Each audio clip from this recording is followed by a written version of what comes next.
Actually, it was kind of easy getting the pin out. Here's the pin. I'm going to put that over here. And here is the short contact roller arm. It's rather cruded up. It'll be a lot easier to put in the new roller with this off. And here are the parts in sequence. You've got the inside smaller contact arm assembly with the roller on it. Then you have the contact tab back to back with it, like this. Then you have the spring,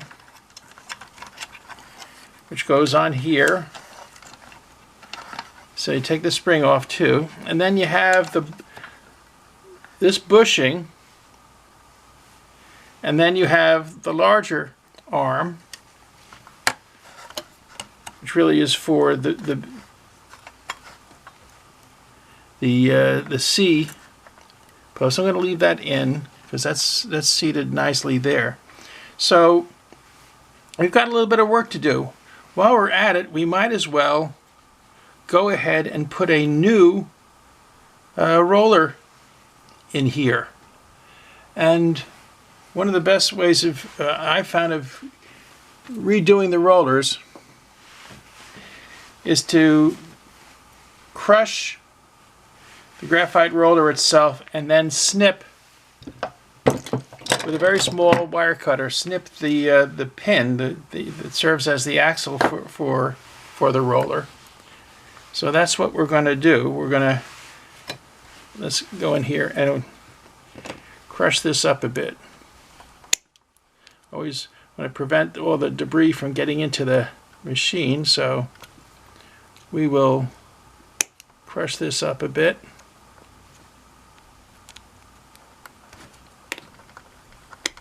It does come apart. See that? There you go. Now you can see clearly the pin there, and all we have to do is go in here, the wire cutter,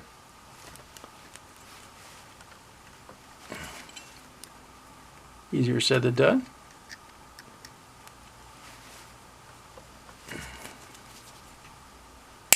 There we go. And there goes the pin. Now we've got to get ourselves a new roller and new pins, which I just happen to have right here.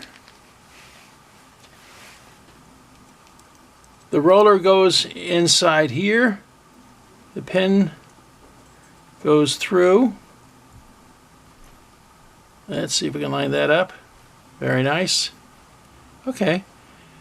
Now ordinarily, if this were a little bit longer, we could crimp the end, but it's not longer, so we'll just have to deal with what we have. And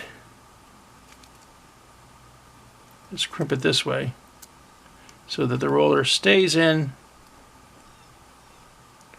and doesn't fall out, but it still will roll nicely.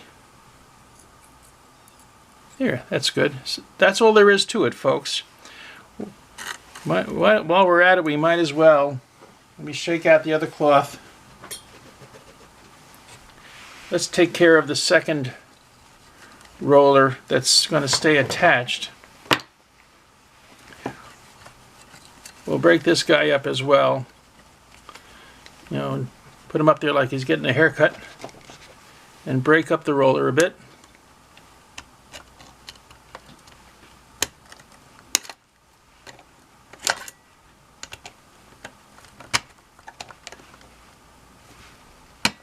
There we go. Almost done. A little bit more.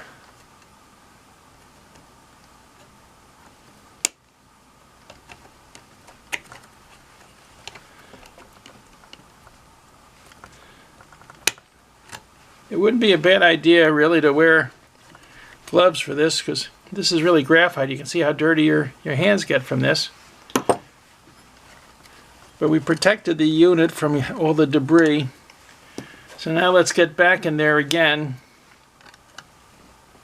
and get at that pin. It's going to take a little. The pin is not just tiny pin. It's it's a piece of metal. There we go.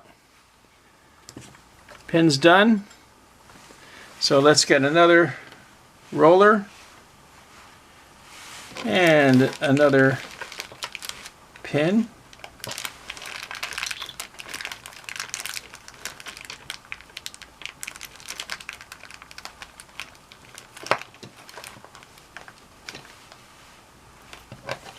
Right here. And as you can see, just put the roller there, pin through. Come on, roller. You can do it. There we go. That goes in. We'll just crimp it a little bit. There. We got 2 rollers and that rolls freely. Very good. And then we'll take this debris away from the unit. Put that in the trash. That's done. So now let's reassemble our unit here. Actually, while this is out like this might not be a bad time to just do a little bit of house cleaning. Okay. Very good. So, the first thing that goes on is the bushing. That goes on in here. Very nice. The second thing that goes on is the spring. That's going to have to be pushed in a bit. And then the third thing that goes on is the contact tab, which goes just outside of the spring, like this. And then comes the arm, the smaller of the 2 arms.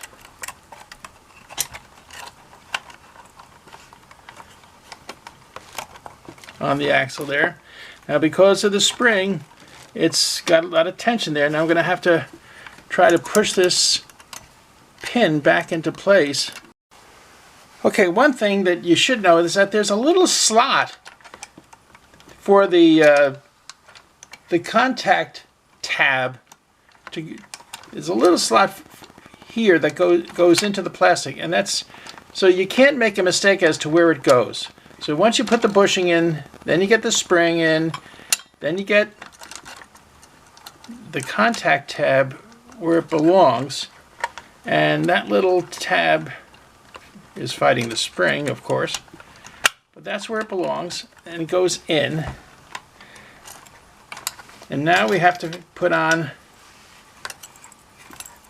the arm. Come on.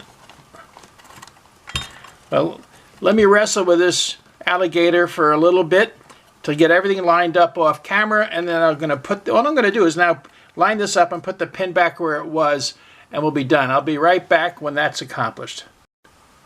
Well, that's not for the faint of heart. The pin is back. The spring has a lot of tension on it, so you got to be careful with that. That was something. But everything is back into place. We've got in this series, we've got the large contact arm assembly. Then we've got the insulating bushing, and then the spring. Then the contact tab back to back with the smaller of the 2 roller contact arms, and that should be that. I want to crimp this again because I don't like being so loose. There we go. Still rolls. Now I'm going to do the 2 rollers on the other side as well. You've already seen how it's done, so you don't need to have a repetition of that exercise to show you how to do it. And then we'll put the core back into place. In the meantime, we've got this situation here with the rectifier disc. Well, I think before we do any new things to the machine, let's power it up and see, now that we have the rollers and a new power cord, what type of performance we're getting out of this machine. All right, so let me put the core back into place and put these two no rollers on first, and then we'll see what we shall see. All right.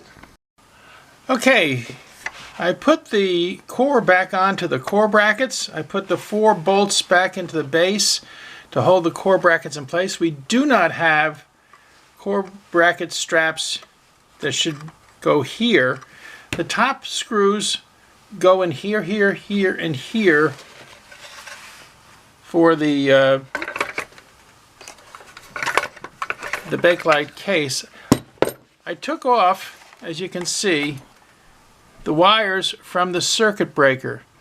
So I'm going to next address this thing. I'm going to take off the circuit breaker and put a new thermal breaker on.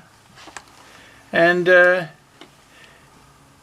it doesn't have a screw mount, so we'll just use some double-sided tape to keep it on, or you could use crazy glue. It doesn't matter. It gets placed on the core bracket, and just connect these 2 wires and you're done.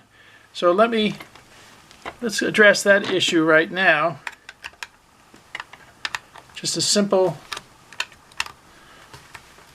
flat-headed screw.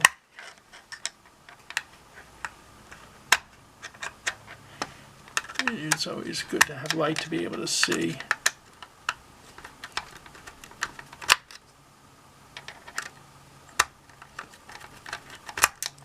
Alrighty, the screw comes off,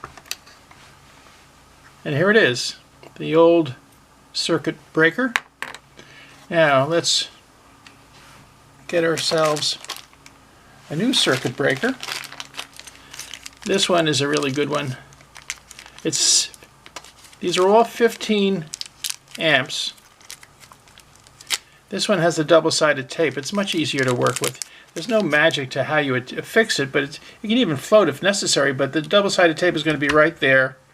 And I'm just going to connect the 2 wires to the circuit breaker, and it really doesn't matter which order they are in, into here, and then crimp them,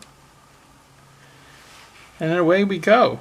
So let's see how easy this can be. Okay, so I have connected the 2 wires from the old circuit breaker to the fast connectors. I decided that I wanted to just solder them in a little bit because it's just plain firmer seal. Bend the wires around the bracket so that this thing doesn't have any pressure on the tape, and then you just peel off the double-sided tape and just stick it right there on the bracket. This is the bracket holding the core in place, and then that's all there is to it. You could use crazy glue or Gorilla Glue, whatever you wanted to do. It really doesn't matter. Just that when you take it off, you're just going to have to use a screwdriver to kind of get in between and get that done. So there's a brand new circuit breaker there. So here's where we stand at the moment. We've got 4 brand new rollers. We've got we've restored the contact tab on the C circuit, C control. I'm sorry, on the D control, and new power cord. Let's plug it in and see how she works.